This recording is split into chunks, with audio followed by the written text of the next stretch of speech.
Hello and welcome. My name is Dr. Penny Pullan, and it's very exciting because today is a publication day in the UK and Europe for my second edition of Virtual Leadership. And I'm delighted to have with me Jacqui Harper, MBE. She's the author of the book Executive Presentations, and she's been supporting me as I've got this edition done. So thank you so much for that, Jacqui. And it's lovely to have you here on the call with me today as I launch Virtual Leadership. And your timing is impeccable as always, Penny, because it's World Book Day. So what better day to launch your book? I'm slightly disappointed you're not dressed up as something out of your book, Penny, but I'll forgive you. I'm me. I'm in my book and I'm dressed up as me. So there you are. I'll let you off. So let's talk about this wonderful book. I know you've put your heart and soul into it. Who is it for, though? The book is for anyone who needs to grapple with virtual leadership. So anyone who is involved in or leading remote teams or hybrid teams, or even remote work or hybrid work. Not all the stuff that we do is in teams that are together always. So that's why I've specified on the cover, work and teams. Right, so that's a wide group of people. Absolutely. Good advice in here.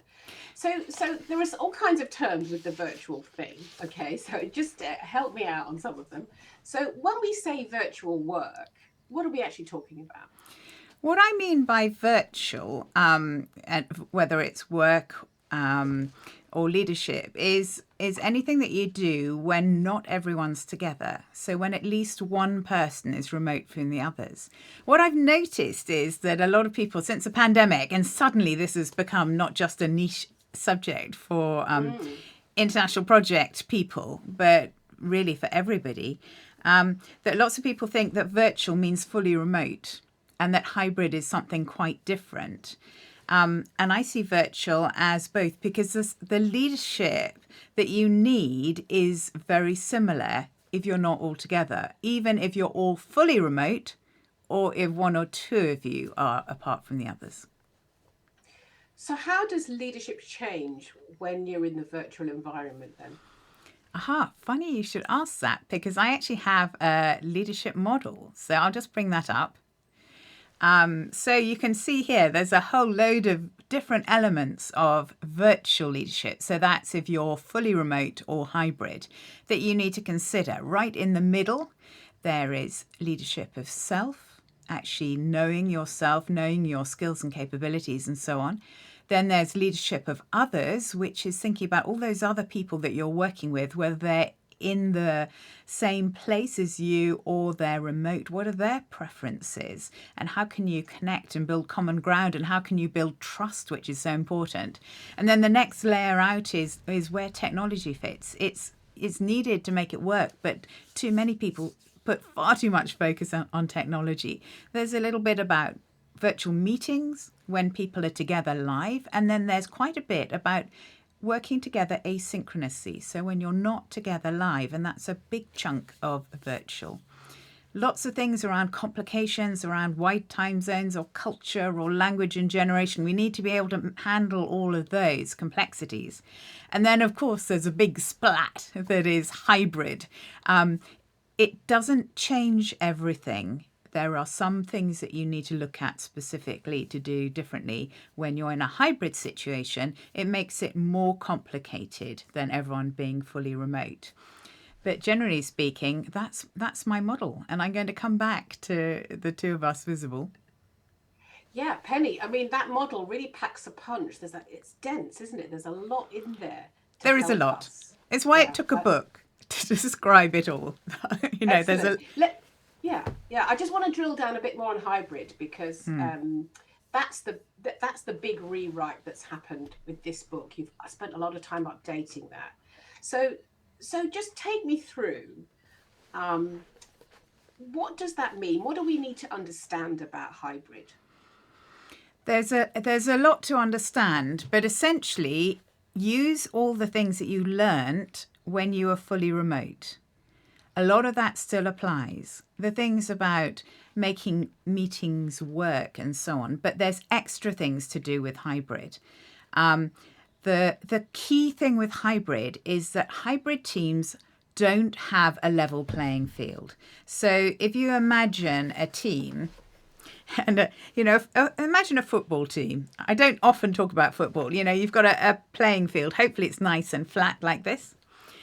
And if you have some people in the room with you and others who are remote, it tips the playing field. It makes it much easier for the people who are in the room together compared to the people who are remote. And a lot of what I talk about in the new hybrid chapter is about how do you level that playing field, whether it's in meetings, whether it's in between meetings, whether it's overcoming biases that exist, all those sort of things. Yeah. Oh, well, tell me more. I mean, about the leveling of the playing field. Yeah. Because that's where the juice is, isn't it? Absolutely. So the thing to do is it's very easy to forget about the remote people when you're in a hybrid meeting. Let's focus on meetings first. So one of the things I say is to think remote first. So have ways of reminding everybody of the people who are hybrid. Make sure they're all visible. Perhaps have something like name tags visible on the table, something physical, a physical reminder. I was with Video Arts last week because I helped them as the subject matter expert for their new videos. They're brilliantly funny. But they actually had a scarecrow with a printed out photo of somebody life size that they used in one of their videos. And I thought, that's brilliant. Maybe we don't have to go that far. A client of mine has life-size cartoon sketches, and they prop them up on chairs. Just a way of making those people who are remote and not in the room, making them physical and tangible. That's really, really useful. Powerful. Yeah, I like that. I like that. So that's meetings. So leveling the playing field as a leader, what can you do? Lots of things. Be very aware of things like the biases that we all have. We've known for a long time that people who are in the room together or who are seen often by leaders tend to be noticed more. They tend to get pay rises. They tend to get the exciting, they tend to get the bonuses and so on. So we do need to be quite careful that that we think about that, and we think about, how do we make sure that people are visible? How can the people who are in person together make sure that the remote people are visible? How can we proximity bias?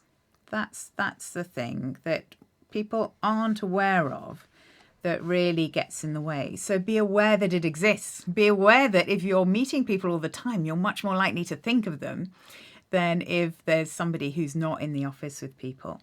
If you're a leader, think about if you have a hybrid team, how are you going to optimize when people are in the office and bring people in the office when they're going to be collaborating together, not just for them to be sitting at a desk doing work that they could easily have done elsewhere. That's just stupid. Spend time one-to-one with people, whether they're remote or in the office.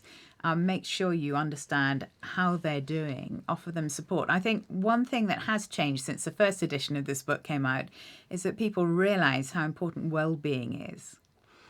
So that support, that connection, it's easy for people to be isolated. Yeah. Very powerful theme through all that you're saying about connection. So there was another point then. So in between meetings, there's stuff we can do. Yes, lots of things. Like what? Well, in between meetings, I'm just going to go back a little bit to explain why it's so important. Because do you remember the beginning of the pandemic where everybody was sort of scrabbling to get Zoom or Teams going so they could meet people? I noticed an awful lot of people that I coached were going from, say, 8 a.m. in the morning till 8 p.m. at night, sometimes even later, just getting work done through live meetings. thinking, yeah, we're working virtually. We have to be sitting in front of a video camera all day in meetings. And the meetings didn't finish, 5 to the hour, which I recommend, and start at 5 past the hour. They were just going. So, come off one meeting straight into the next. So no chance for a bio break or a cup of coffee or anything like that. It was insane. And I think one of the things that people have begun to realize is that asynchronous work, where you're not together in a meeting at the same time, is so important for virtual, whether that's fully remote or hybrid. So you need to think about, how can we do things in an asynchronous way where we don't have to be sitting in front of live video meetings, that we come to connect at the right times, but in between we're supporting each other to do the work that we need to do on our own, having that time to concentrate and produce the work as well. There's a wonderful phrase that you've coined, how to stay happy and hybrid. So quick tips on that. Yeah, lots of things. Make sure you connect with people. Mm-hmm. Keep an eye out for other team members as well. Do some fun things involving your hybrid team. So maybe you can bring everyone together in person sometimes, which is great. If you can't, prepare little treat boxes and send them out to everybody to be opened at your team meeting, and do some team things that aren't just completely work focused. Perhaps you can have a little box with some goodies to eat. Make sure you take dietary requirements into account, because it's no good getting a big box of chocolates, or even, as I once got, a large bottle of champagne and I couldn't actually drink it. I should have called me, Penny. It did go to another friend. Yeah. Oh, okay.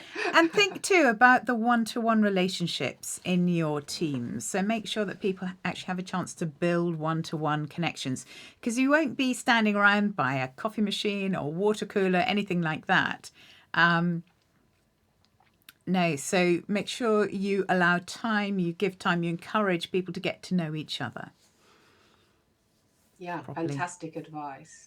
Now, what I'm thinking, Penny, is the background of an author is so important. The books are really only as good as the experience, expertise, and of the author.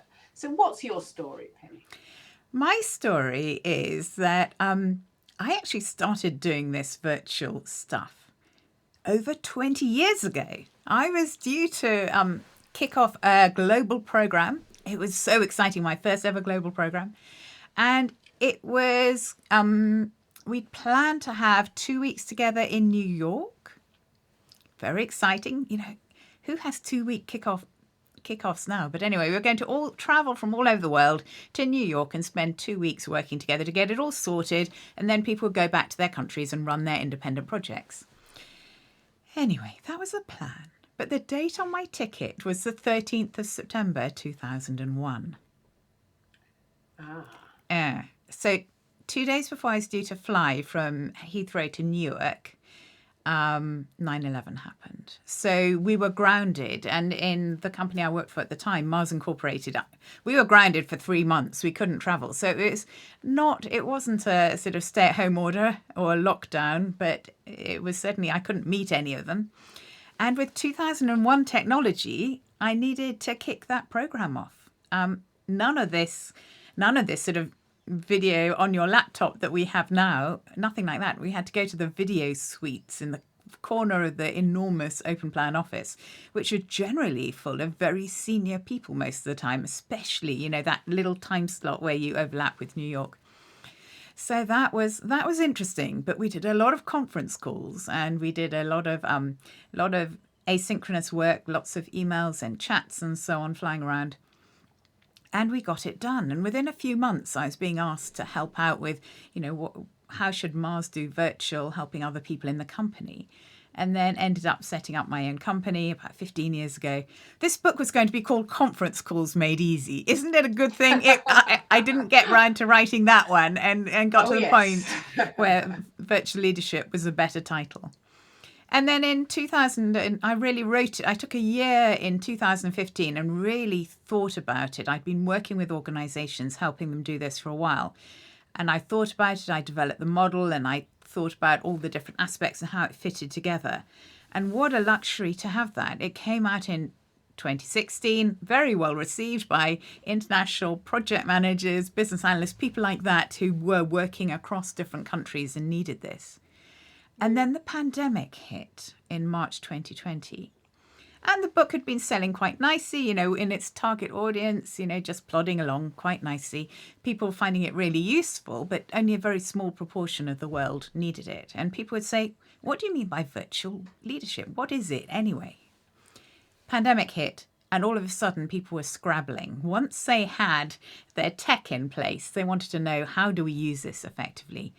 And the book started flying off the shelves. And I was getting messages from doctors, people in universities and teachers, people in national and local governments, people in small companies, medium-sized companies, big companies, lawyers, goodness knows what, not just project managers. And they were all saying, help. And I'm buying the book and finding it useful. And it took off and became a bestseller in its 5th year. I don't know of any other book that's sort of done that, plodded along quietly and then suddenly taken off. So, yeah. And then Kogan Page asked me to write a second edition because people were using the one that I'd written in 2015 during the pandemic and finding it very, very useful. And things like how you need to change your leadership style to be able to work with a distributed network of people as opposed to having people together with you. That was a little bit controversial when I wrote it, but now people are saying, yes, that's it, exactly. We've had to do that. And that's been quite, it's been good that it's been helping people, and it's been nice to get feedback as well that it's resonating with what people have experienced. Yeah, I mean, what I'm hearing, Penny, this is a little worrying. Crises, disasters have been the creation of your wonderful book and your expertise here in virtual. So good and bad about that. I mean, you've helped to solve massive problems that were thrown up by the pandemic, and you learnt your craft and all the experience because of the dreadful events of 9/11. So that's intriguing. It's intriguing. So if I pick up this book. Oh, hang on, just before we go there, we've got some comments. So hello, Dr. Lucy Ryan. Thank you very much. And thank you, Nida. An important topic for this time. Yeah, I just thought I should check because they weren't popping up in the system we've got. And they're on LinkedIn, so that's brilliant. If you've got any particular questions, do send them through and I can let Jacqui know. Oh, yeah, how fantastic. Super. Oh, how Isn't fantastic. that fun? We're joined by people. First ever LinkedIn Live. Oh, so Lucy said hello with an exclamation mark. So hello back, Lucy. Yes, I know. We've only just picked up your comments. We're so excited, Lucy. Oh, and Nida said hello. I hope that's the right pronunciation. So do ask some questions because you two are online and yeah, it would be lovely to answer them. But anyway, Jacqui, I interrupted you just when I saw those comments and was so excited. Exciting. I'm terrifically excited, but I'll try and contain myself. So, what will you gain? So people are really clear about this book. Pick it up, spend the money in it. What will I gain? What can I gain from this book? I think clarity. What people have said from the first edition, and the second edition is very similar, but it just adds it in for hybrid as well. What you'll gain is clarity, a clear roadmap of what's needed to be a good virtual leader, or even somebody who is good as part of a virtual team. Because I don't think this virtual leadership is just confined to the one person at the top. It's very much something that you need to have as somebody in a virtual team as well.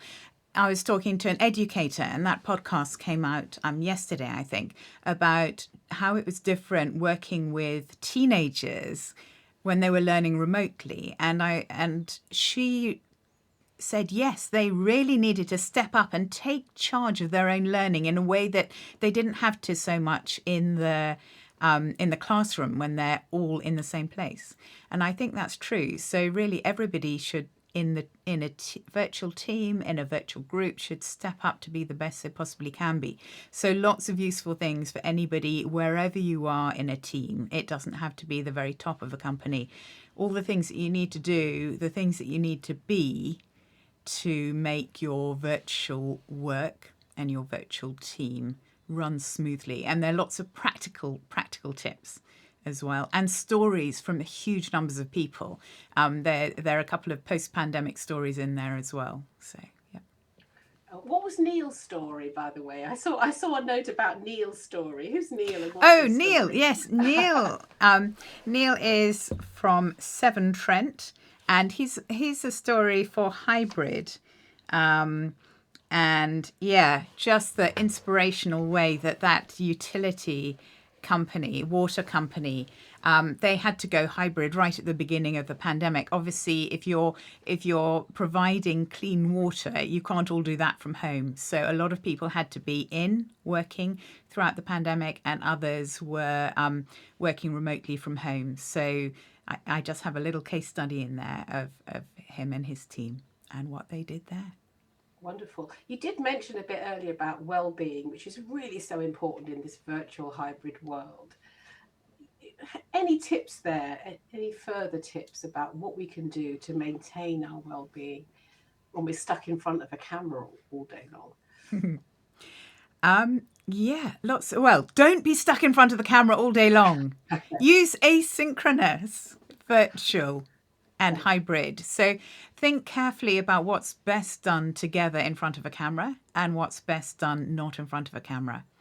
There are lots of tips in the book about being productive when you're asynchronous, but also make sure you don't get isolated. Have time, have connections, meet up with people.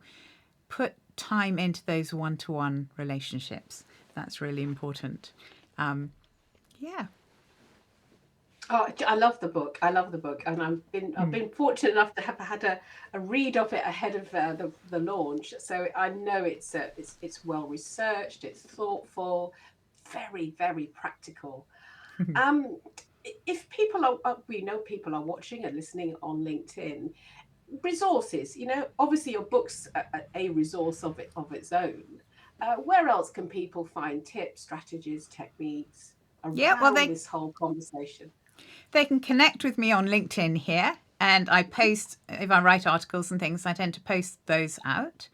Also, I have makingprojectswork.co.uk, which is my website where you can find lots of articles, masses of articles. I mean, it went a bit nuts from 2020 onwards. Lots of different articles about hybrid, about virtual, in all sorts of leading journals and so on. There are masses of them. So actually, you could probably have a lot of get a lot just by reading those. But actually, it's in the book. It's all organised into categories, and it's simpler. We've got a comment back from Nida. Isolation is something that can be overlooked when working in a remote environment. Absolutely. So, yeah, as a leader, as a team member, look out for people. The book also talks about the number of connections that you have and how it can get bigger and bigger and more complex because of the number of one-to-one relationships you need to maintain. So just be aware of that. It goes up exponentially. So, right. Fabulous. Any more comments, questions? This is terrifically exciting. It's fun, isn't it? So if there's anyone else who's listening who'd like to ask a question, we've probably got a couple of minutes left if you'd like to ask a question. Otherwise, if you're watching this later, then do pop a question in the comment, and I'm very happy to come back and answer them. I'm also on Twitter at Penny Pullan. Remember, it's an AN at the end to get me. Yeah, that's probably it. I can't see any more coming through, so I think I'll commit to answer them in the comments. Question from me. So, Penny, you've written a number of books. Yeah, I know. And why is this? Well, you're such a clever girl. Why is this one so special to you? Why is this one so special to you? I think this one is special because of the impact it's had. It was another of my books, and then when everything changed and the pandemic hit, I started getting messages from people saying, I've read your book and it's meant now I'm confident and now I have practical tools and tips to make this work. Or I was struggling and now things are much smoother. And then asking people for endorsements. You have to get endorsements for the back of the book. I reached out. In fact, the top one here is Professor Trish, who is a professor of primary care health sciences, Trish Greenhalgh, at Oxford, and she does a lot around remote consultations. She's been doing she does so much work in all sorts of things in healthcare. And I thought, wouldn't it be wonderful to get some input from her? I bet she'd never even notice if I sent her a message. And I said, I've just finished this book. It's coming out soon. Would you be interested in having a read? Thinking, I will hear nothing else. Anyway, she immediately responded. And 2 hours later, I had the most wonderful endorsement, which is on the top of the back cover. This book is packed with evidence-based tips and useful anecdotes from someone who has operated in this virtual space for more than 20 years. And then she adds, a timely book at a unique time in history. Wow. It is truly a special book. And we're not the only ones that think that, are we, Penny? Thank you. Aidan has just joined and has asked, what's the project website I mentioned? And it is my own. In fact, if you search for my name, it'll pop up. But it's makingprojectswork.co.uk. And if you look under articles, there'll be loads of articles on there as well. Yeah, it's like a vault. There is just so much good stuff looking at different aspects of hybrid working, virtual leadership. It is fabulous. And all the other books are on there as well. And I do need to update it because I've got a workbook for anyone who does order the book. I've got a workbook for this with all the mind maps from the chapters, which get a little bit tiny in the book, in full colour. So, yeah, I'm just updating that. So if you have bought the book, little bonus. A little bit there are bonuses for people who have acquired the book, which I'm just working on. Should be out later today. Wow. Jacqui, thank you so much. And I'm just going to plug your book because you have written a couple of books. And just a reminder, if you want to get good at presenting, whether that's in person or virtually, Jacqui, who has been so game, she's an ex-BBC anchor. You can sort of tell that, can't you? Because she wasn't expecting to be doing this. It's our first LinkedIn Live, both of us. Yeah, her book's brilliant as well. Absolutely brilliant. Recommended. So there we are. Thank you, Jacqui, for doing this. My pleasure. Buy the book. Did you get that? Buy the book. And thank you to Adrian and Nida and Lucy and who've joined us live. Anyone who's lurking who's joined us live. I will be answering comments that come later. And and let me know what you think of this LinkedIn Live the first time we've done it. So, yeah. Oh, it's been fun, hasn't it, Jacqui? It's been fabulous. Thank you, Penny, for letting me play. Exhausting, but fabulous. Thanks so much.